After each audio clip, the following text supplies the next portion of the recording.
नमस्कार दोस्तों, मेडिकल पुल में आपका स्वागत है। आज के इस वीडियो में ह्यूमन ब्लड के बारे में डिस्कस करेंगे। दोस्तों, वीडियो को शुरू से अंत तक ज़रूर देखें, बिल्कुल भी स्किप ना करें और हमारे चैनल पर पहली बार आए हो तो चैनल को सब्सक्राइब ज़रूर करें और साथ ही साथ बेल आइकन को ज़रूर दबाएं, जिससे कि आने वाले नोटिफिकेशन को आप जल्दी से जल्दी प्राप्त कर सकें। Introduction of blood. ब्लड का इंट्रोडक्शन करें। Blood is a fluid connective tissue as it circulates constantly around the body, allowing constant. Blood एक फ्लूइड कनेक्टिव टिश्यू है जो पूरी बॉडी में सर्कुलेट करता है, इसीलिए इसको कनेक्टिव टिश्यू कहा जाता है। जैसे ये तरल पदार्थ जो हमारी होल बॉडी में सर्कुलेट करता है, होल टिश्यू के साथ कनेक्ट होता है, इसलिए इसे फ्लूइड कनेक्टिव टिश्यू कहा जाता है। ये सर्कुलेटरी सिस्टम के द्वारा ही होल ह्यूमन बॉडी में सर्कुलेट होता है। इंक्लूडेड आर्टीरियल और वीनस सिस्टम। यह नॉर्मली एडल्ट में 5 लीटर का होता है। Blood is known as fluid of life because it's carrier O2 from lungs to tissue and CO2 from tissue to lungs, क्योंकि ये ऑक्सीजन को लंग्स से टिश्यू तक और CO2 को टिश्यू से लंग्स तक कैरियर का काम करता है। फ्लूइड ऑफ ग्रोथ क्या होती है? ये न्यूट्रिटिव सब्सटेंट को ओल्ड टिश्यूज में ट्रांसपोर्ट करता है। फ्लूइड ऑफ हेल्थ क्या होती है? Protect of the body from disease. ये बीमारी से बॉडी को प्रोटेक्ट करता है। ये एंड अनवांटेड सब्सटेंस को बॉडी से रिमूव करता है।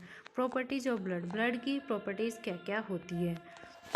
आरबीसी का कलर रेड क्यों होता है? एचबी के कारण ही होता है। वॉल्यूम इसका 5 लीटर होता है और इसकी 7.8% ऑफ बॉडी वेट का होता है। इसका पीएच स्लाइटली एल्कलाइन होता है जो 7.4 की होती है। तो स्पेसिफिक ग्रेविटी क्या क्या होती है? ब्लड की स्पेसिफिक ग्रेविटी होती है 1.052 से लेके 1.061 तक होती है। ब्लड सेल्स की स्पेसिफिक ग्रेविटी क्या होती है? 1.092 से लेकर 1.101 तक होती है। प्लाज्मा की ग्रेविटी क्या होती है? 1.022 से लेकर के 1.026 तक होती है। कंपोजिशन ऑफ ब्लड क्या होता है? ब्लड में कौन कौन से कंपोजिशन पाए जाते हैं? सबसे पहले होता है आरबीसी होता है, डब्ल्यूबीसी होता है, प्लेटलेट होता है और प्लाज्मा होता है। आरबीसी को इरिथ्रोसाइटिस कहा जाता है और डब्ल्यूबीसी को ल्यूकोसाइटोसिस कहते हैं, प्लेटलेट्स को थ्रोम्बोसाइटिस कहते हैं। Plasma is a stock liquid का होता है। इट कंटेन्स 92% लिक्विड होता है और 8% सॉलिड होता है। प्लाज्मा 2 टाइप से डिवाइड किया गया है, सॉलिड और वाटर। सॉलिड होता है 7.8% और वाटर होता है 92% होता है। अब सॉलिड भी 2 टाइप्स के होते हैं। कौन कौन से टाइप्स के होते हैं सॉलिड्स? जो थोड़ी ठोस होते हैं उसको सॉलिड कहा जाता है। इनऑर्गेनिक और ऑर्गेनिक 2 टाइप से सॉलिड को डिवाइड किया गया है। इनऑर्गेनिक में तो क्या क्या आता है? सोडियम आ जाता है, कैल्शियम आ जाता है, potassium, magnesium, HCO3, sodium bicarbonate, chloride, copper और आयरन, ये सब कुछ तो इसमें आ जाता है इनऑर्गेनिक में। और ऑर्गेनिक में क्या क्या होता है? Plasma, amino acid, carbohydrate, fats, enzyme, antibody, hormones और वेस्ट प्रोडक्ट्स जैसे ammonia, creatinine, urea, uric acid आदि, ये ऑर्गेनिक होते हैं।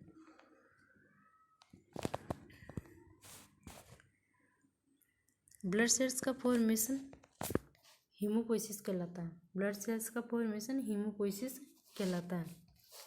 आरबीसी का कलर रेड होता है क्योंकि एचबी पिगमेंटेशन के कारण ही आरबीसी का कलर रेड होता है। आरबीसी की शेप कौन सी होती है? आरबीसी की शेप होती है बाइकॉनकेव होती है।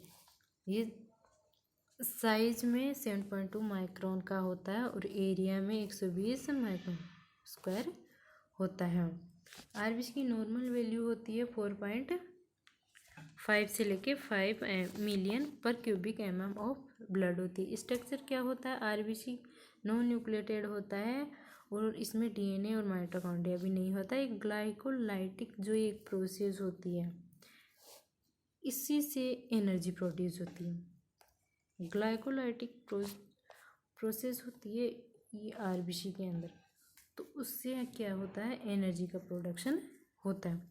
अगर आरबीसी एबनॉर्मल ही इंक्रीज होती जाती है, आरबीसी बढ़ती जाती है एबनॉर्मल कंडीशन में बढ़ जाती है, तो इसको पैथोलॉजिकल पॉलीसाइथीमिया कहा जाता है। आरबीसी का लाइफ स्पान 120 दिन का होता है। आरबीसी की प्रॉपर्टीज क्या क्या होती हैं।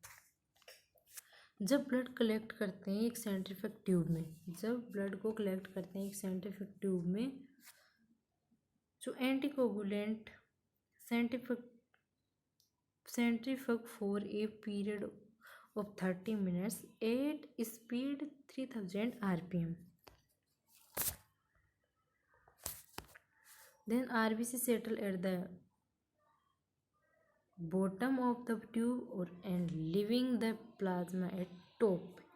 मतलब होता है आरबीसी तो जो वाइल होती है जो उसके नीचे सेटल हो जाती है और प्लाज्मा टॉप पे सेटल हो जाता है। बीच में हल्की सी लाइन, पतली सी लाइन होती है, वो डब्ल्यूबीसी की होती है, जो कलरलेस की होती है। आरबीसी नीचे सेटल हो जाती है और प्लाज्मा टॉप पर चला जाता है। टोटल ब्लड की 45% आरबीसी होती है और 55% प्लाज्मा होता है। This is called packed cell volume कहा जाता है। इसको हेमाटोक्रेट वैल्यू भी कहा जाता है। अगर बॉडी में आरबीसी ज़्यादा इंक्रीज हो जाती है तो उसे पॉलीसाइथीमिया कहा जाता है। आरबीसी में फिजियोलॉजिकल वेरिएशन भी होते हैं, जो कैसे होते हैं, एज के अकॉर्डिंग फिजियोलॉजिकल वेरिएशन कैसे होते हैं। जैसे एट बर्थ पे आरबीसी 8 से 10 मिलियन पर क्यूब mm ऑफ ब्लड की होती है, लेकिन आफ्टर 10 डेज बच्चे में आरबीसी डिक्रीज होने लग जाती है, क्योंकि आरबीसी का डिस्ट्रक्शन होने लग जाता है, जिसके कारण बच्चों में फिजियोलॉजिकल जॉन्डिस हो जाता है। सेक्स के अकॉर्डिंग आरबीसी का वेरिएशन कैसे कैसे होता है। जब प्यूबर्टी और मेनोपॉज में तो आरबीसी का काउंट सिमिलर होता है।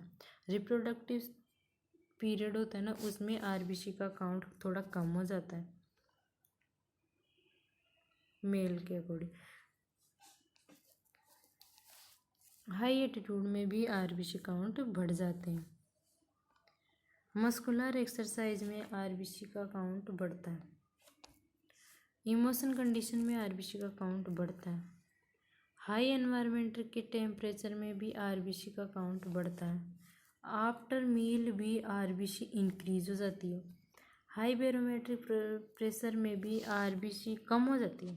हाई बैरोमेट्रिक प्रेशर में आरबीसी कम हो जाती है। ड्यूरिंग स्लीप भी आरबीसी कम होती है।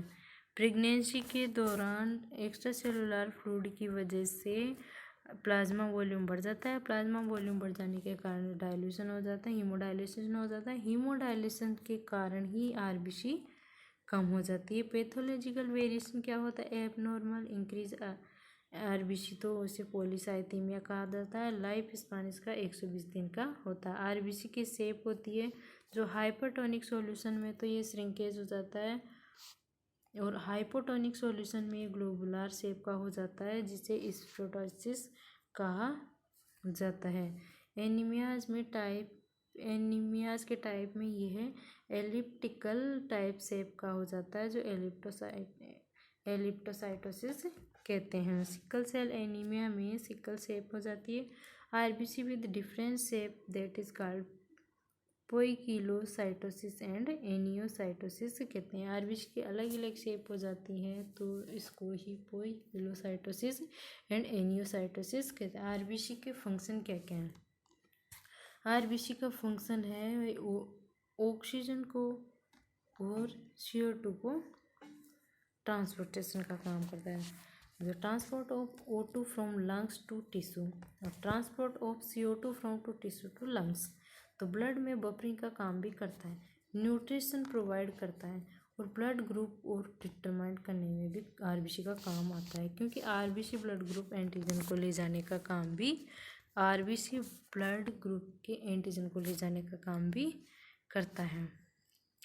बॉडी में हार्मोन रिलीज होते हैं जो ब्लड में मिल करके वो ऑर्गन के जो ब्लड में मिल करके हार्मोन को टारगेट ऑर्गन तक पहुंचा देता है। अब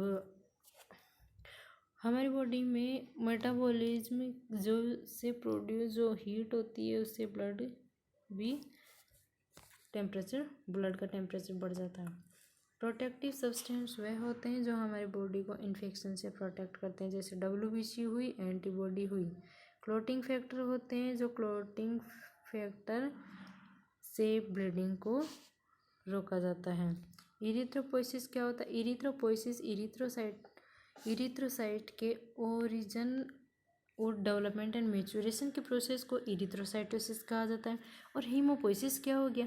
जब ब्लड सेल्स के ओरिजिन, डेवलपमेंट एंड मैच्योरेशन के प्रोसेस को हीमोपोइसिस कहा जाता है। तो ये इरिथ्रोपोइसिस और हीमोपोइसिस हो गया, इरिथ्रोपोइसिस और हीमोपोइसिस हो गई। प्रोसेस को इरिथ्रोपोइसिस क्या कहते हैं? इरिथ्रोपोइसिस की प्रोसेस क्या होती है, मतलब इरिथ्रोपोइसिस कैसे होता है? स्टेम सेल्स होती है। Stem cells are primitive cells in the bone marrow. Stem cells bone marrow में प्रीमेटिव सेल्स होती हैं जो ब्लड सेल्स को राइज करती हैं। स्टेम सेल्स जो प्रीमेटिव सेल्स होती है बोन मैरो की, वो ब्लड सेल्स को राइज करती है, मतलब ब्लड सेल्स को इंक्रीज करती है, ब्लड सेल्स का प्रोडक्शन करती है, ब्लड सेल्स को उत्पादन करती है। अब साइट ऑफ इरिथ्रोपोइसिस की भी अलग अलग साइट्स होती हैं। जैसे फीटल लाइफ में इरिथ्रोपोइसिस कैसे होता है और एडल्ट लाइफ में इरिथ्रोपोइसिस कैसे होता है। फीटल लाइफ में तो देखते हैं फीटल लाइफ में इरिथ्रोपोइसिस कैसे होता है। इरिथ्रोपोइसिस 3 स्टेज में होता है। फर्स्ट स्टेज होती है जो मीजोब्लास्टिक स्टेज कहलाती है। जो मीजोब्लास्टिक स्टेज क्या होता है? इंट्रायूटेराइन लाइफ के जो फर्स्ट 2 मंथ्स ड्यूरिंग RBC का प्रोडक्शन योग सेक से होता है। किससे होता है? योग सेक से। इसे ही मेसेनकाइमा, योग सेक के मेसेनकाइमा से होता है। अब इंट्रायूटेराइन के फर्स्ट 2 मंथ के दौरान, मतलब जो प्रेगनेंसी के स्टार्टिंग के 2 मंथ होते हैं ना, उसमें RBC का प्रोडक्शन योग सेक के भी मेसेनकाइमा से होता है। सेकेंड स्टेज एक हिपेटिक स्टेज होती है जिसके यूटेराइन के जो इंट्रायूटेराइन के 3rd मंथ से RBC का प्रोडक्शन मेन ऑर्गन लीवर से ही होता है। जो स्टार्टिंग के 2 मंथ तक तो योग सेक के मेसेनकाइमा से होता है और 3rd मंथ से लीवर से होने लग जाता है RBC का प्रोडक्शन। 3rd स्टेज में क्या होता है? माइलॉइड स्टेज होती है। 3rd स्टेज माइलॉइड स्टेज होती है जो यूटेराइन लाइफ के लास्ट के 3 मंथ का production liver and red bone marrow से होता है। लास्ट के 3 मंथ में लीवर और बोन मैरो से होता है। अब न्यूबॉर्न एंड एडल्ट में इरिथ्रोपोइसिस कैसे होता है? Up to 5 to 6 year red bone marrow, all bone की जो भी रेड बोन मैरो होती है उससे RBC का फॉर्मेशन होता है या इरिथ्रोपोइसिस होता है। 6 to 20 ईयर में लॉन्ग बोन और फ्लैट बोन की बोन मैरो से RBC का प्रोडक्शन होता है। After 20 year red bone marrow, flat and long bone की एंड से RBC का प्रोडक्शन होता है। मतलब ये लॉन्ग बोन हो गई, लॉन्ग बोन के एंड से, लॉन्ग बोन और फ्लैट बोन की जो एंड से जो रेड बोन मैरो होता है वहाँ से RBC का प्रोडक्शन होता है। ठीक है। Stage of erythropoiesis. The variation stage are erythropoiesis. First है प्रो इरिथ्रोब्लास्ट, सेकंड है अर्ली नॉर्मोब्लास्ट और थर्ड है इंटरमीडिएट नॉर्मोब्लास्ट। फोर्थ है लेट नॉर्मोब्लास्ट और फिफ्थ है रेटिकुलोसाइट्स। सिक्स्थ है मेच्योर्ड इरिथ्रोसाइट। इरिथ्रोसाइट की डेवलपमेंट एंड मेच्योरेशन के लिए अनेक फैक्टर्स, जिनको 3 फैक्टर्स में क्लासिफाइड किया गया है। फर्स्ट है जनरल, सेकंड है मेच्योरेशन और थर्ड है एचबी फॉर्मेशन के लिए आवश्यक फैक्टर कौन कौन सा है। तो फर्स्ट में देख लेते हैं जनरल। अब जनरल में भी 3-4 टाइप्स के हो जाते हैं। इरिथ्रोपोइटिन होता है, थायरोक्सिन हो जाता है, हीमोटिक ग्रोथ फैक्टर होता है और विटामिन फैक्टर्स हो जाते हैं। अब इसके इरिथ्रोपोइटिन्स को देख लेते हैं। यह एक hormone and most important factor है जो सर्कुलेशन में न्यू आरबीसी का रिलीज एंड फॉर्मेशन के कारण इरिथ्रोपोइटिन बनाता है। जब न्यू आरबीसी का फॉर्मेशन होता है तब इरिथ्रोपोइटिन बनता है। थायरोक्सिन कब बनता है? थायरोक्सिन इरिथ्रोपोइसिस की प्रोसेस में ही थायरोक्सिन बनता है। अब हीमोपोइटिक कब बनता है? जब ये भी एक ग्रोथ फैक्टर होता है। विटामिन की वजह से क्या क्या होता है? जैसे सम विटामिन लाइक जैसे विटामिन बी, विटामिन सी और vitamin D and vitamin E, ये इरिथ्रोपोइसिस के लिए बहुत ही आवश्यक होती है। इरिथ्रोपोइसिस में ये बहुत ही हेल्पफुल होती है विटामिन्स। मेच्योरेशन फैक्टर क्या क्या होते हैं? मेच्योरेशन फैक्टर में क्या क्या होता है? आरबीसी के मेच्योरेशन किस से होता है? आरबीसी का maturation vitamin B12 and folic acid से होता है। विटामिन B12 और फोलिक एसिड बहुत ही इम्पोर्टेंट रोल प्ले करते हैं मेच्योरेशन फैक्टर में, जो आरबीसी का मेच्योरेशन करती है। विटामिन B12 डाइट से ऑब्टेन होता है। विटामिन B12 खाने पीने से मिलता है। ये डीएनए के सिंथेसिस के लिए भी बहुत ही आवश्यक है। डीएनए के सिंथेसिस के लिए बहुत आवश्यक है। इसकी डेफिशिएंसी से सेल का डिवीजन नहीं होता एक तो, और मेच्योरेशन भी नहीं होता। विटामिन B12 के एब्जॉर्प्शन के लिए कास्टल का इंस्टिक फैक्टर आवश्यक होता है। कास्टल का इंस्टिक फैक्टर आवश्यक होता है जो कि गैस्ट्रिक म्यूकोसा में प्रोड्यूस होता है। ये इंस्टिक फैक्टर गैस्ट्रिक म्यूकोसा में प्रोड्यूस होता है। इंस्टिक फैक्टर की एब्सेंस में विटामिन B12 का एब्जॉर्प्शन ही नहीं होता। विटामिन B12 का एब्जॉर्प्शन ही नहीं होता इंस्टिक फैक्टर की एब्सेंस में। फोलिक एसिड की एब्सेंस में आरबीसी का मेच्योरेशन नहीं होता और इंस्टिक फैक्टर की एब्सेंस में विटामिन B12 का एब्जॉर्प्शन नहीं होता। एचबी के फॉर्मेशन के लिए कौन कौन से फैक्टर काम में आते हैं वो देख लो। प्रोटीन और एमिनो एसिड एचबी के फॉर्मेशन में काम आता है। प्रोटीन और amino acid, protein and amino acid HB के पार्ट ग्लोबिन का फॉर्मेशन करता है। मतलब प्रोटीन और एमिनो एसिड जो हीमोग्लोबिन होता है उसके ग्लोबिन पार्ट को फॉर्मेशन करता है। ठीक है।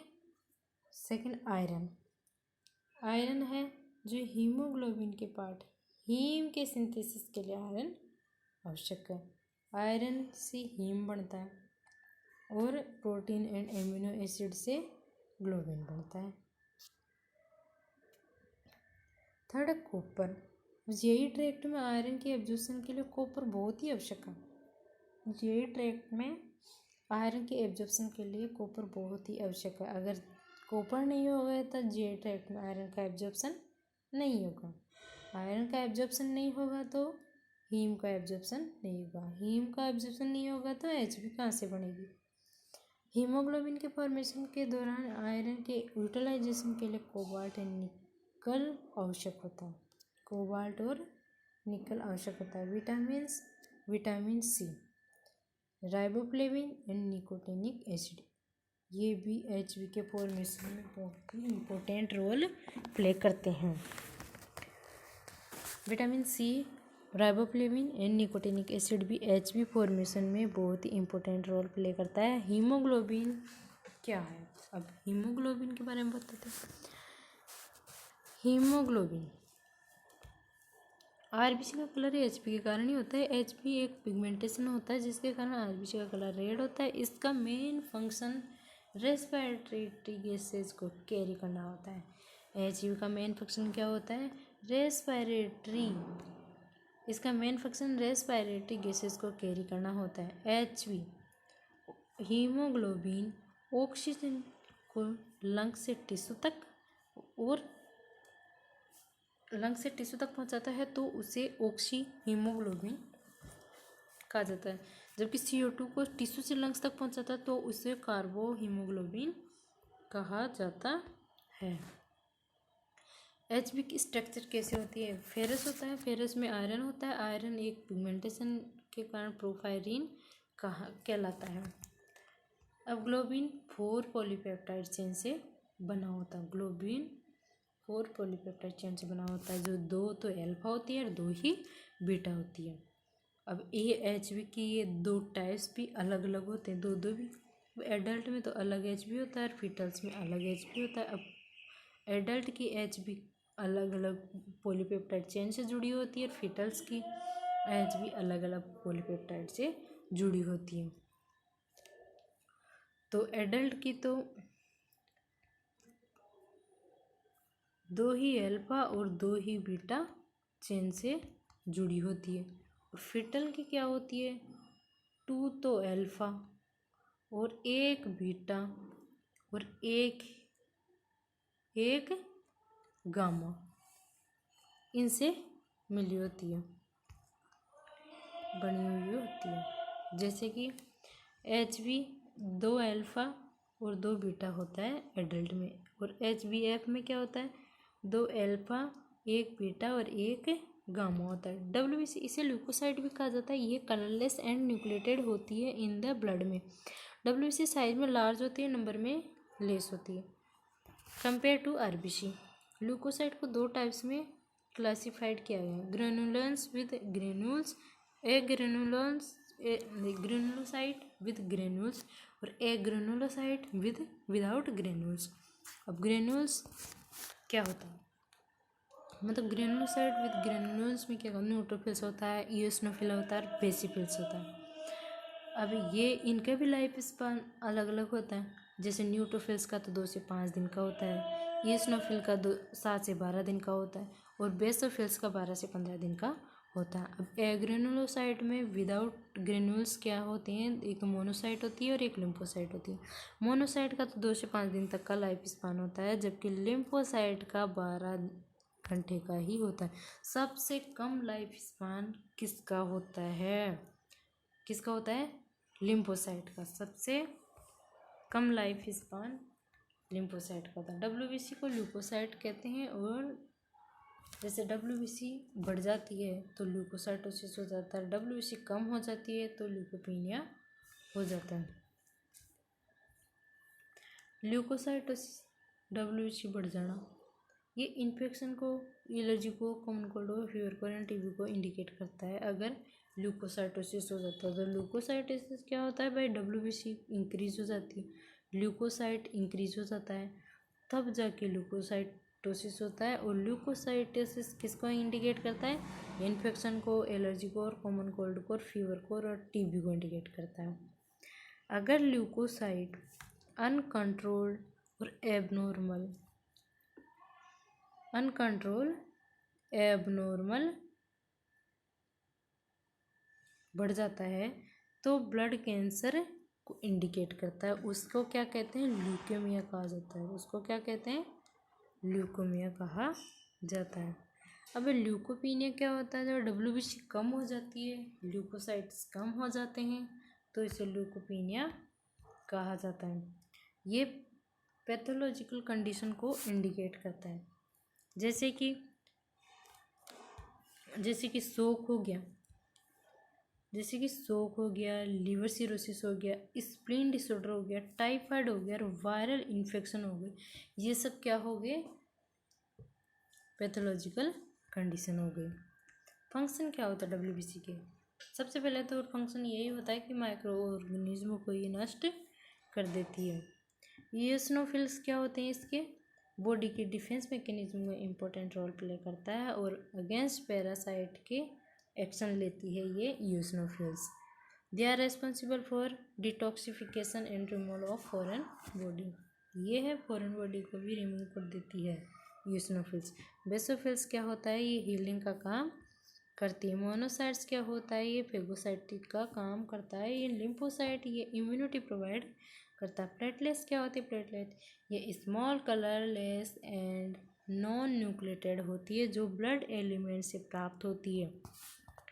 इसका डायमीटर होता है 2 से 5 माइक्रोन। वॉल्यूम होती है इसकी 7.5 क्यूबिक पर mm। अब प्लेटलेट्स की शेप देख लेते हैं।